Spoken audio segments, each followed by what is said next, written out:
Hello friends, ओम श्री गणेशाय नमो। जय माता दी।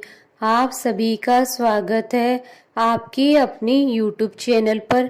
फ्रेंड्स, आज हम आपको इस वीडियो में बताने जा रहे हैं गुप्त नवरात्रि के चतुर्थ दिन पर चतुर्थ महाविद्या माता भुवनेश्वरी की उत्पत्ति की पौराणिक व्रत कथा और महत्व के बारे में, जिसको सुनने मात्र से ही मिलता है मान सम्मान, यश और होती है सुख समृद्धि और ऐश्वर्य की प्राप्ति। फ्रेंड्स, वीडियो शुरू करने से पहले आपसे रिक्वेस्ट है, अगर आप हमारे चैनल पर नए हैं और आपने अभी तक चैनल को सब्सक्राइब नहीं किया है तो प्लीज़ सब्सक्राइब कीजिएगा चैनल को, साथ ही प्रेस कीजिएगा बेल आइकन को, जिससे नए वीडियो से रिलेटेड नोटिफिकेशन आपको तुरंत प्राप्त हो सके।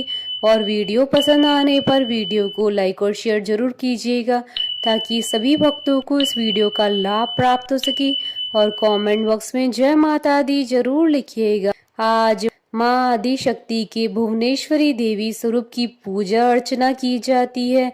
माँ भुवनेश्वरी को यश और ऐश्वर्य की देवी कहा जाता है। इसी रूप में माँ ने त्रिदेवों को दर्शन दिए थे। माँ भुवनेश्वरी को 10 महाविद्याओं में से चौथा स्थान प्राप्त है। ऐसी पौराणिक मान्यता है कि माँ भुवनेश्वरी ही जगत में समस्त जीवों का पालन पोषण करती हैं, इसलिए माँ भुवनेश्वरी को जगतधात्री भी कहा गया है। उन्हें 14 भुवनों की स्वामिनी माना गया है। माँ भुवनेश्वरी को भगवान शिव की सखी के रूप में जाना जाता है। माँ भुवनेश्वरी का पूजन लाल रंग के पुष्प, नैवेद्य, सिंदूर, चंदन, कुमकुम, फल, रुद्राक्ष की माला इत्यादि से करना चाहिए। तत्पश्चात कथा का वाचन करना चाहिए। फ्रेंड्स, अब आइए प्रारंभ करें आदि शक्ति माँ भुवनेश्वरी के स्वरूप की पौराणिक कथा। पौराणिक कथा के अनुसार त्रिदेव भगवान ब्रह्मा, विष्णु और रुद्र के बीच जगत की संरचना प्रारंभ करने हेतु मंथन चल रहा था। तभी एक उड़ता हुआ रथ उनके सामने प्रकट हुआ और आकाशवाणी हुई, जिसमें उन्हें रथ में बैठने का आदेश मिला। जैसे ही त्रिदेव रथ में बैठे थे, वह रथ मन की गति से ही उड़ने लगा और उन्हें एक कौतूहल भरे स्थान पर लेकर गया। वास्तव में यह स्थान रत्नों का द्वीप था, जिसके चारों तरफ अमृत का सागर और मनमोहक घने वन थे। जैसे ही त्रिदेव रथ से उतरे, वे स्त्री रूप में बदल गए। उन्होंने उस द्वीप का अच्छी तरह से मुआयना किया तो वहां उन्हें एक नगर मिला।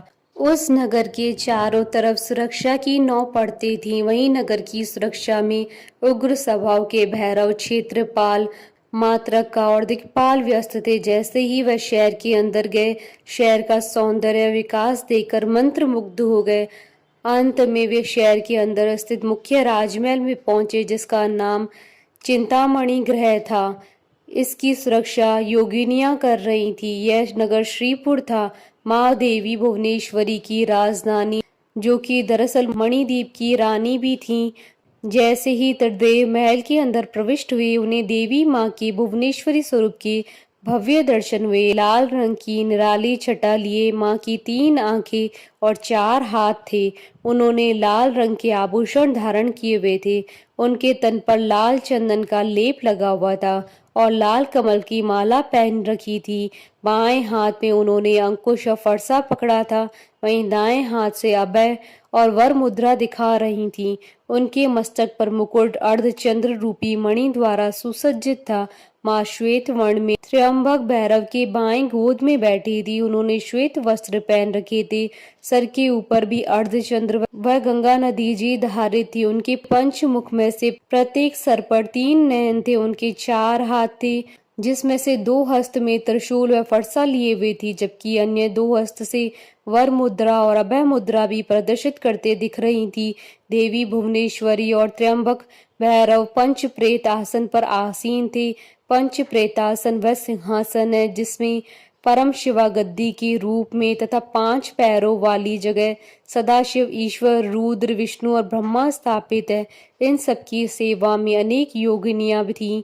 उनमें से कुछ पंखा झेल रही थी, कुछ कपूर डालकर पान के पत्ते समर्पित कर रही थी, कुछ नए शीशे पकड़े हुए थी, कुछ घी, शहद और नारियल पानी समर्पित कर रही थी, कुछ माँ के केशों का श्रृंगार करने के लिए तैयार दिख रही थी, वहीं कुछ माँ के मनोरंजन के लिए नृत्य और गायन में लिप्त थी। त्रिदेव ने वहां पर असंख्य ब्रह्मांड देखे, हर ब्रह्मांड में उनकी तरह ही त्रिदेव थे। यह सब उन्होंने माँ भुवनेश्वरी के पैरों के नाखून में देख लिया था। कुछ ब्रह्मांड की रचना ब्रह्मा जी कर रहे थे, कुछ विष्णु जी द्वारा पाले जा रहे थे, वहीं कुछ रुद्रदेव द्वारा संहारित किए जा रहे थे। त्रयंबक ब्रह्म जी की इच्छा शक्ति द्वारा उत्पन्न माँ भुवनेश्वरी ने त्रयंबक के रूप में स्वरूप बनाए ब्रह्मा, विष्णु और रुद्र। इस तरह त्रिदेव त्रयंबक के 3 स्वरूप हैं। तत्पश्चात देवी माँ भुवनेश्वरी ने अपनी शक्तियां त्रिदेव को प्रदान की। ब्रह्मा जी के लिए देवी सरस्वती, विष्णु जी के लिए देवी लक्ष्मी तथा रुद्र जी के लिए देवी काली को अवतरित किया तथा उन्हें उनकी जगहों पर स्थापित किया।